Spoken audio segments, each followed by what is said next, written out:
Hello everyone, welcome back. My name is Riley, and today we're going to be finally doing the video where I show everyone the new box that Dylan Urbany built for me, and just kind of going over what he did, things I finished up, and then what we're going to be working on in the future with this. So before I do that, I'm going to go over some of the specs of the box. I have this all pulled up. So the rear chamber is a 6th order forward firing box with a port on top. So rear chamber is 10.5 cubic feet tuned to 27 hertz, and the front chamber is 15.95 cubic feet tuned to 54 hertz.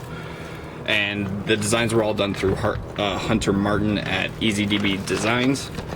So here we go. We got the rear amp rack here. So amp is going to be mounted on top of here, and this was an extra thing that Dylan did for me that I really appreciate. And batteries are underneath here.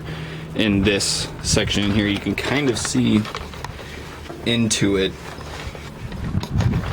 So that's all gonna sit like that. There's room for a wire to come in through the side, and that's kind of like the start of the back. You can see it from the back here. I have the access port out as well. So sides are a solid 2x4 wall with about an inch layer of spray foam in between the two walls.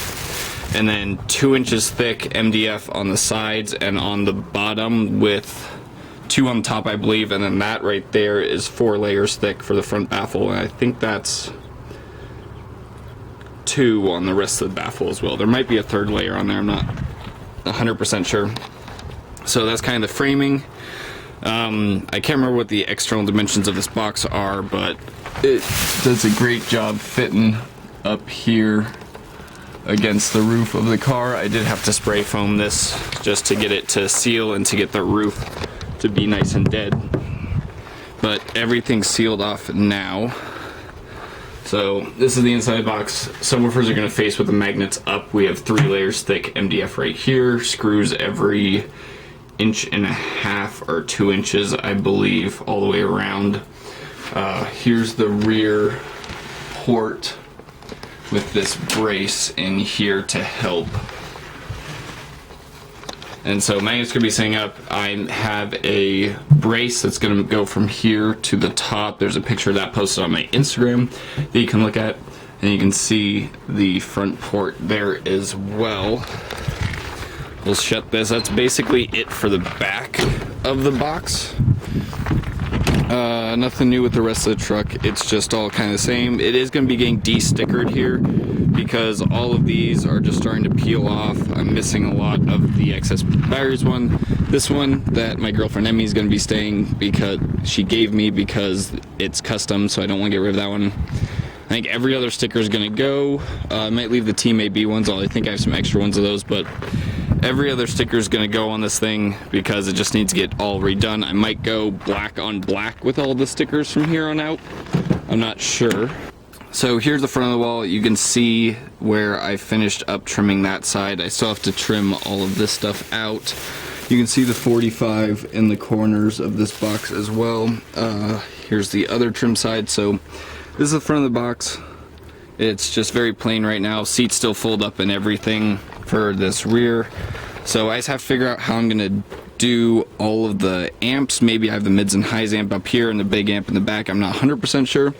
And then down here are the holes for wires to run front to back as well. I might try and run my RCAs on the other side to keep them separated. There's the port piece, which is eventually gonna get changed to plexi because I can retain vision out of the back if that's plexi. In my rear view mirror, I actually will be able to see outside the box a little bit.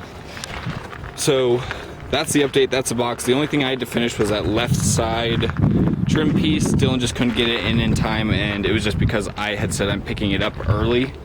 And yeah, he just wasn't able to get it in, but besides that, he did all the rest of the work. Everything's extremely clean. Big thank you to him for doing this for me and for getting it done in a really timely manner. So the other thing I'm looking for input is I'm thinking about maybe putting the 2 smaller amps right here, so one here and then one on the other side in the same spot, and the big amp right here. I'm not 100% sure, so if you guys have any input as to what I should do with the amplifiers and how they should sit, then I'd really appreciate it.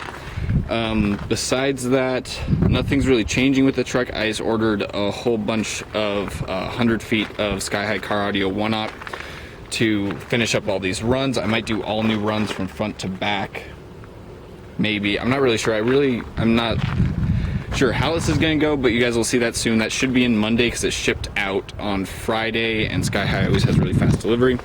So you should be seeing some videos coming up of me doing all new wiring in the truck, as well as cleaning up everything. We still have to get the batteries mounted down. I'm not sure if Dylan put anything in there. I haven't actually opened up to see if he has anything in there for securing batteries, so I might need to get some tie downs for the batteries back there. And everything needs to get wired.